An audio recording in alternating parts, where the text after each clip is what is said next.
Le 6-9, Philippe Costa. Bientôt 7h10, des histoires, des interviews, du patrimoine local, des images avec TV Val de Drôme. Jacques Maurican, bonjour. Bonjour. Vous avez besoin de nous pour cette nouvelle année, j'ai l'impression. On va y venir d'ailleurs, hein, Jacques. Vous êtes comme une sorte de plateforme en fait.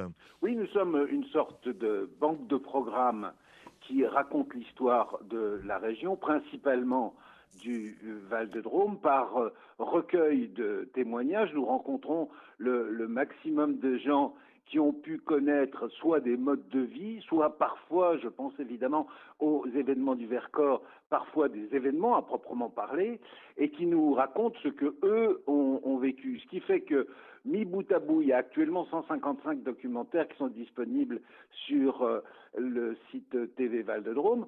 Quelqu'un qui aurait le courage de regarder tout ça aurait quand même une idée de l'histoire de la région.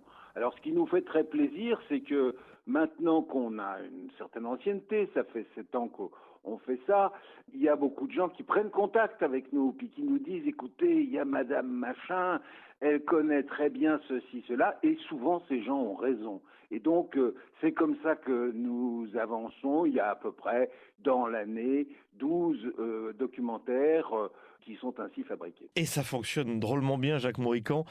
Par an, ils sont vus, ces 150 documentaires, environ 150 000 fois. Et il y a un deuxième chiffre, depuis que nous existons, il y a eu 1 500 000 vues Ah oui.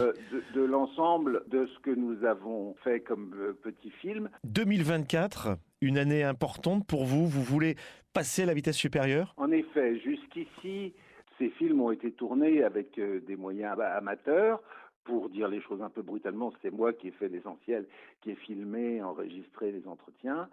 Et nous avons pu consacrer un petit effort financier à l'utilisation d'un drone par un opérateur qui fait très bien son métier. Simplement, bon, on n'a pas des moyens considérables. Et puis surtout, de temps à autre, nous serions heureux de pouvoir utiliser un caméraman. C'est un métier qui se paye, c'est normal.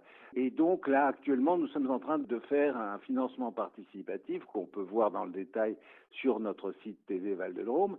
Parce que ça serait bien qu'on passe à la vitesse supérieure, si vous voulez. Maintenant, je ne suis plus inquiet pour le programme de tournage des mois qui viennent. Tout simplement pour la raison que je vous ai dit tout à l'heure. Les gens nous proposent des sujets. Et donc, notre agenda se remplit tranquillement. En revanche, ce qu'il faut, c'est que on améliore la qualité de nos documents. Et Jacques, vous êtes allé tourner où là je sais pas, ces derniers jours, ces derniers temps? Alors, c'est une histoire magnifique. J'adore cette histoire. Figurez-vous qu'à Alex, dans la plaine drômoise, il y a une bande d'habitants extrêmement sympathiques qui essayent de reconstituer l'histoire. Ils font en somme la même chose que nous, si vous voulez, c'est-à-dire qu'ils recueillent des témoignages. Alors, nous avons décidé de faire ce qu'on appelle généralement un making-of, c'est-à-dire qu'en somme, nous les suivons. Ce n'est pas nous qui posons les questions, c'est eux. Et ils nous emmènent d'un témoin à un autre témoin pour essayer de reconstituer l'histoire de ce gros bourg qui a eu une vie extrêmement active, avec des pôles intéressants parce que il y avait une fabrique qui employait énormément de monde, parce que c'est un village qui a la caractéristique d'avoir été très catholique et que l'institution catholique qui est là a énormément contribué à la vie. Alors là, c'est formidable. Nous, au fond, nous suivons des habitants qui sont en train de faire le travail. Jacques Maurican, trop facile. De TV Val de Drôme, une aventure à laquelle vous pouvez participer. Vous allez sur le site de la chaîne pour en savoir davantage.